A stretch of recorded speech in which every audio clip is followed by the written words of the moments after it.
satu, action.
Oke, selanjutnya saya akan membahas mengenai tokoh-tokoh reformasi Islam di Mesir dan bagaimana pandangannya.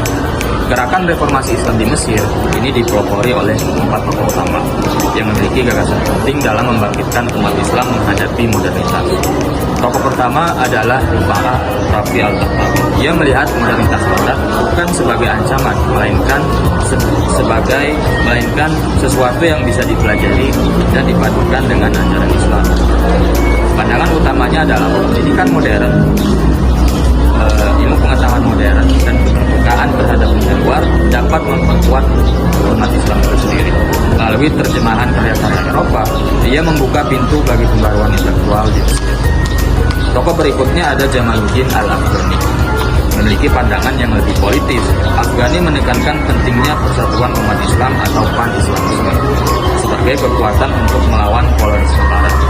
Dia percaya bahwa kemunduran umat bukan disebabkan oleh agama itu sendiri, tetapi akibat kelemahan intelektual dan politik. Baginya, Islam sangat mendorong kemajuan, asalkan umat menggunakan akal dan bersatu. Pandangan Afghani kemudian diteruskan oleh muridnya, yaitu Muhammad Abduh, yang fokus pada pembaruan pemikiran keagamaan. Abduh percaya bahwa Islam adalah agama yang rasional dan sesuai dengan pandangan zaman atau perkembangan zaman. Pintu istihad tidak hanya mengikuti pendapat masa lalu tanpa kajian. Ia berpendapat bahwa pendidikan dan hukum Islam perlu direformasi agar tetap relevan dengan masyarakat modern. Lalu tokoh selanjutnya, tokoh terakhir ada Rashid Ridho, murid Abduh yang memberikan warna baru dalam gerakan modernisme. Ridho menekankan pentingnya kembali kepada kemurnian ajaran Islam, yaitu Al-Quran dan Sunnah. Dia menolak praktik-praktik keagamaan yang dianggap menyimpang dan menganggap khilafah sebagai institusi penting untuk menjaga persatuan. Melalui tulisan-tulisannya, Ridho menyebarkan ide informasi ke seluruh dunia muslim. Keempat tokoh ini memberikan dasar yang kuat bagi kebangkitan Islam di Mesir, masing-masing dengan pandangan yang saling melengkapi dari pendidikan, politik, rasionalitas, dan pemurnian ajaran. Selanjutnya, gagasan utama reformasi Mesir. Yang pertama ada ijtihad rasionalitas. Gerakan reformasi di Mesir menekankan pentingnya membuka kembali pintu ijtihad agar umat Islam tidak terjebak pada pemahaman keagamaan yang kaku dan tidak relevan dengan perkembangan zaman. Para tokoh reformis seperti Jamaluddin al-Afghani dan Muhammad Abduh menegaskan bahwa ajaran Islam sejatinya mendukung penggunaan akal dan realitas. Dengan ijtihad, umat Islam didorong untuk menafsirkan ajaran secara kreatif dan kontekstual sehingga mampu menjawab tentang sosial, politik, dan ilmu pengetahuan modern. Yang kedua, pembaruan pendidikan.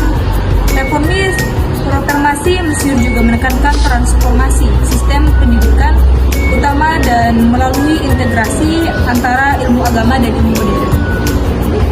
Madrasah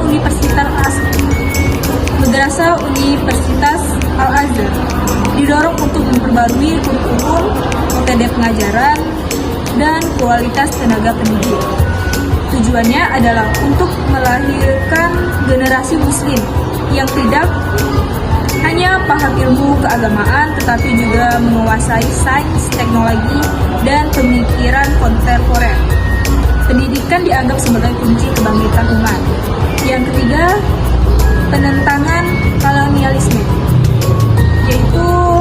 bahwa kolonialisme. Yang ketiga, penentangan kolonialisme. Tokoh-tokoh reformis Mesir melihat bahwa kolonialisme Barat menjadi penyebab utama kelemahan dunia Islam. Karena itu, mereka mengajak umat Islam bangkit melalui persatuan ilmu pengetahuan, kesadaran politik, dan pembaruan sosial. Perlawanan terhadap kolonialisme bukan hanya dengan senjata, tetapi juga melalui penguatan identitas, peningkatan kecekapan intelektual, dan kebangkitan moral masyarakat. Yang keempat, pemurnian ajaran Islam. Gerakan reformasi juga berfokus pada pemurnian ajaran Islam dari praktik-praktik yang dianggap penyimpangan atau tidak memiliki dasar yang kuat dalam Al-Quran dan Sunnah. Tradisi keagamaan yang bercampur dengan tahayul, bid'ah, dan ritual-ritual tanpa landasan syair berusaha disaring. Tujuannya adalah mengembalikan ajaran Islam pada prinsip dasarnya yang murni, sederhana, dan sesuai dengan tuntunan rasional. Pemurnian diyakini akan memperkuat keimanan dan memperbaiki kehidupan sosial.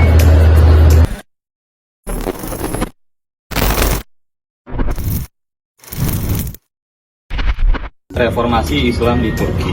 Pada abad ke-18 dan awal abad ke-19, Kekaisaran Turki Utsmani mengalami kemunduran serius. Kekalahan dalam berbagai perang, melemahnya struktur militer Janissary, serta tekanan negara-negara Eropa membuat para pemimpin Turki sadar bahwa sistem lama tidak lagi mampu bertahan. Sistem pemerintahan teokratis, di mana sultan tidak hanya menjadi pemimpin politik, tapi juga khalifah umat Islam. Hukum yang berlaku didominasi syariat, sementara pendidikan dan birokrasi masih tradisional. Situasi inilah yang mendorong munculnya tuntutan reformasi. Para intelektual seperti kelompok Young Ottomans mulai menyuarakan perlunya integrasi nilai Islam dengan konsep modernitas tanpa kehilangan identitas keislaman. Inisiatif perubahan awal inilah yang nantinya berkembang menjadi rangkaian reformasi besar di Turki. Selanjutnya, reformasi era Tanzimat pada tahun 1839 sampai 1876. Awal modernisasi dan sekularisasi ringan. Era Tanzimat adalah titik awal reformasi struktural dalam pemerintah Turki. Pemerintah mengeluarkan dua piagam penting, yakni Hati Syarif dan Hati Humayun, yang menegaskan prinsip kesetaraan antara warga muslim dan non-muslim. Langkah ini sebenarnya dimaksud untuk memperkuat persatuan negara, karena wilayah kekuasaan Utsmani sangat luas dan beragam. Pada masa ini, sistem hukum mulai dibenahi untuk memulai pembentukan pengadilan sekuler yang berdampingan dengan pengadilan agama. Upaya ini kemudian melahirkan Mecelle, yaitu kodifikasi hukum sipil yang masih berakar pada mazhab Hanafi tetapi ditata dengan metode hukum modern. Di bidang pendidikan, pemerintah mulai mendirikan sekolah-sekolah negeri yang mengajarkan ilmu sains, matematika, dan bahasa Eropa, sehingga membuka akses pengetahuan baru bagi warga Turki. Era Tanzimat dianggap sebagai jembatan menuju modernisasi yang lebih radikal, karena menempatkan agama dengan negara pada posisi yang mulai terpisah. Reformasi Mustafa Kemal Atatürk pada tahun 1923 sampai 1938. Setelah Perang Dunia I, Turki Utsmani runtuh dan Mustafa Kemal Atatürk muncul sebagai tokoh sentral pembaharu. Langkah pertamanya adalah menghapus kesultanan pada tahun 1922, lalu menghapus kekhalifahan pada tahun 1924. Tindakan ini mengakhiri peran politik Islam secara resmi dan mengubah Turki menjadi republik modern. Reformasi berikutnya terjadi pada bidang hukum. Atatürk mengganti hukum syariat dengan civil court suite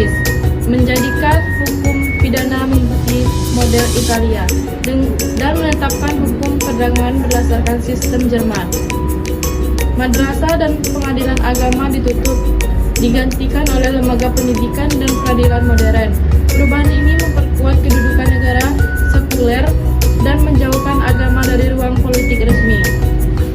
Ataturk juga melakukan reformasi budaya seperti pergantian huruf Arab ke alfabet Latin, menghapus vest sebagai simbol tradisi Islam, serta mendorong gaya hidup modern ala Eropa. Kebijakan ini memicu kontroversi, namun tujuannya adalah menciptakan negara Turki baru yang sepenuhnya modern dan nasionalis. Selanjutnya, reformasi Islam kontemporer setelah Ataturk orang Yunan. Setelah era Ataturk berakhir, identitas keislaman masyarakat Turki mulai bangkit kembali.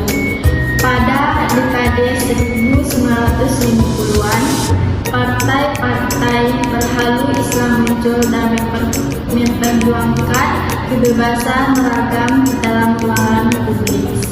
Pemerintahan mulai melonggarkan aturan, membuka sekolah-sekolah imam tahfiz, serta memperbolehkan siaran keagamaan. Puncak kebangkitan Islam terlihat setelah munculnya Partai Keadilan dan Pembangunan AKP pada awal 2000-an di bawah Recep Tayyip Erdogan. Turki mengalami reislamisasi moderat seperti penghapusan larangan jilbab di universitas dan kantor publik. Reformasi ini menunjukkan bahwa masyarakat Turki terus mencapai keseimbangan antara warisan sekuler Ataturk dan identitas keislaman yang kuat.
Selanjutnya, reformasi Islam di Asia Tenggara, secara spesifik di Indonesia. Reformasi Islam di Indonesia mulai menguat pada akhir abad ke-19 dan awal abad ke-20 ketika kaum muslim menghadapi tantangan kolonialisme, ketertinggalan pendidikan, dan pembentukan sosial. Di tengah situasi itu, para pemikir Islam di Indonesia mulai memperkenalkan gagasan pembaruan yang terinspirasi dari gerakan modernisme di Timur Tengah, terutama pemikiran Muhammad Abduh Jamaluddin Islam. Al-Hijjah dan Al-Sikhidah. Tujuan mereka bukan hanya membangkitkan kembali semangat keislaman, tetapi juga mempersiapkan masyarakat untuk memasuki era modern dan menghadapi kolonialisme Belanda. Gerakan pembaruan ini muncul melalui organisasi, pendidikan, dan dakwah yang mendorong pemurnian ajaran Islam serta peningkatan kemanusiaan. Muncullah di sini tokoh-tokoh penting seperti Kiai Haji Ahmad Dahlan, Kiai Haji Hasyim Asy'ari, dan Syekh Ahmad Suryanti serta Buya Hamka yang kemudian menjadi pendorong utama reformasi Islam di Nusantara. Selanjutnya, tokoh-tokoh utama reformasi Islam di Indonesia dan pandangan mereka. 1. Kiai Haji Ahmad Dahlan pada tahun 1898 sampai 1903. Kiai Haji Ahmad Dahlan adalah pendiri Muhammadiyah dan salah satu tokoh paling berpengaruh dalam modernisasi Islam di Indonesia.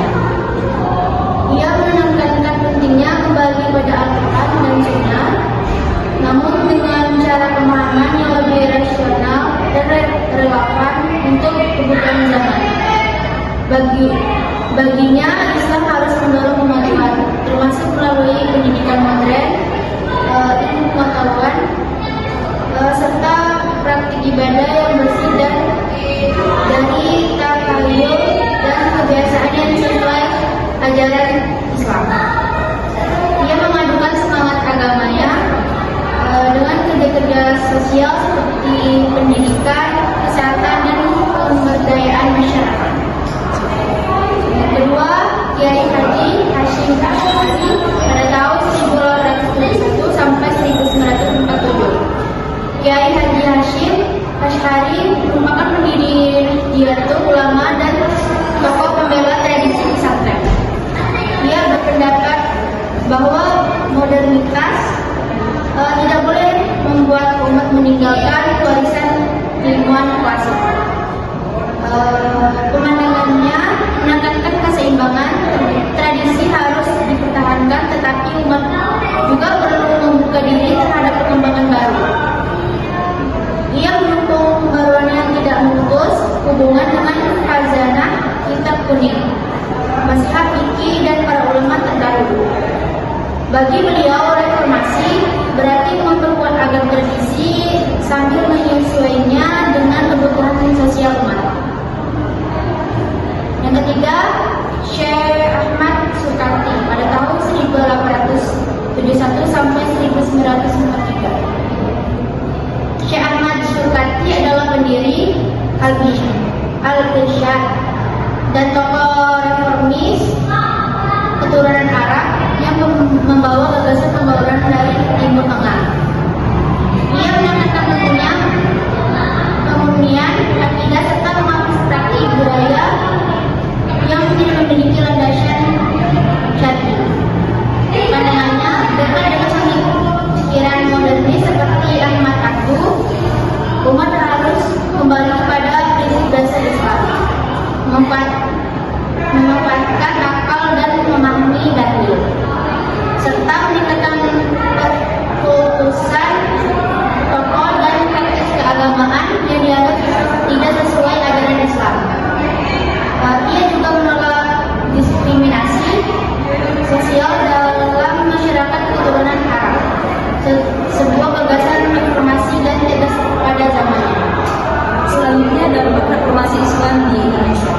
Reformasi Islam membawa perubahan besar dalam kehidupan keagamaan, sosial, dan pendidikan masyarakat Indonesia.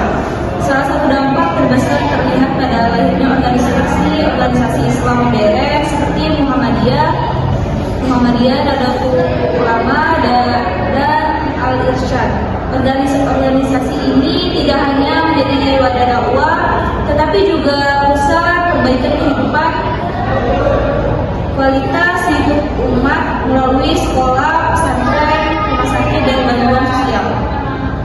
Pendidikan modern yang diperkenalkan membuka kesempatan bagi umat Islam untuk mempelajari ilmu pengetahuan, umum, dan agama secara seimbang, sehingga melahirkan generasi intelektual Muslim yang lebih maju dan kritis. Dalam bidang keagamaan, reformasi mengubah cara masyarakat memahami Islam. Mereka mulai membedakan antara ajaran inti agama dan kebiasaan lokal yang tidak memiliki dasar kuat. Hal ini mendorong pemurnian ajaran Islam sekaligus membuka ruang dialog antara tradisi dan modernitas. Dampaknya terlihat pada gaya beragama yang lebih terstruktur, rasional, dan terbuka terhadap pembaruan, namun tetap menjaga akar tradisi yang telah mengakar kuat di Indonesia. Secara sosial dan politik, reformasi Islam turut membangun kesadaran kebangsaan dan perlawanan terhadap kolonialisme Belanda. Para tokoh Islam modern dan tradisional sama-sama terlibat dalam pergerakan kemerdekaan. Mereka melihat bahwa membangun masyarakat Islam yang kuat akan berpengaruh langsung pada perjuangan politik bangsa. Setelah Indonesia merdeka, pengaruh reformasi Islam tetap terasa dalam pembentukan lembaga pendidikan, organisasi masyarakat, dan peran ulama dalam kehidupan publik.